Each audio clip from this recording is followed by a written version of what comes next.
Okay, let's talk about this shocking news. Former Syrian President Bashar al-Assad has been sentenced to death in absentia. But wait, this isn't some dramatic courtroom finale. This is a symbolic verdict, a political statement, and honestly, a surreal twist in a story that's been anything but straightforward. Let me break this down. First off, the basics. Assad, his brother Maher, and cousin Atef Najib were convicted for war crimes and crimes against humanity. The trial was broadcast live on Syrian state TV, which immediately makes me think, how much of this is about justice versus propaganda? I mean, the Assads fled to Russia 2 years ago after losing power, so this death sentence isn't exactly enforceable right now. But that's missing the point. What's fascinating here is how this trial reflects Syria's attempt to rewrite its national narrative. Let's zoom in on Atef Najib for a second. This guy was a key figure in the Daraa crackdown in 2011, where teenagers were tortured for painting anti-government graffiti. That moment, those kids, that brutality, ignited the entire civil war. And now, here's Najib, standing in a cage on live TV. Symbolic? Absolutely. But what does it achieve? On one hand, it's a message, we're holding the old regime accountable. But on the other? Syria's new rulers are still dealing with the chaos that followed Assad's collapse. So is this justice, or just a convenient way to distract from their own challenges? Assad's brother Maher commanded the 4th Armored Division, an infamously brutal force tied to massacres, drug trafficking, even running secret prisons. And yet, both men are now in Russia, safely beyond reach.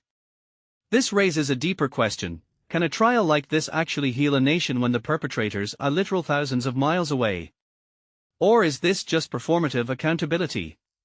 Personally, I think it's both.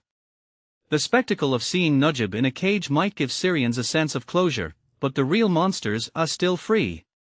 What many people don't realize is how this verdict fits into a broader pattern of post-Assad Syria. The new government is desperate to legitimize itself. Trials like this are PR moves, ways to say, look, we're different from the old regime. But the warlords and militias that helped overthrow Assad, they are still powerful. So even if this trial is a step toward accountability, it's also a reminder that Syria's problems didn't end with Assad's fall. And then there's the elephant in the room, Russia. Moscow gave the Assads asylum, which makes sense, they've backed him for decades. But by asking Russia to extradite them, Syria's new rulers are playing a risky game. Putin isn't known for handing over political allies. This request feels more like a chess move than a genuine expectation.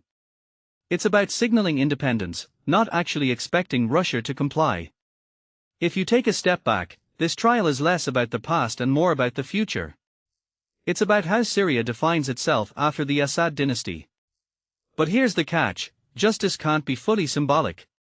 Victims deserve more than televised verdicts.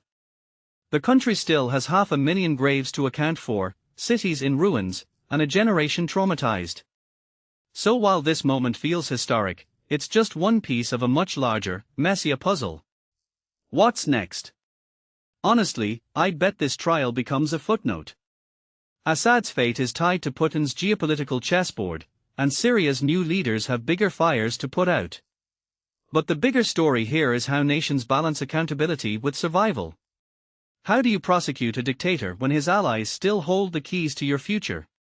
That's the question Syria, and countless other post-conflict nations, can't escape.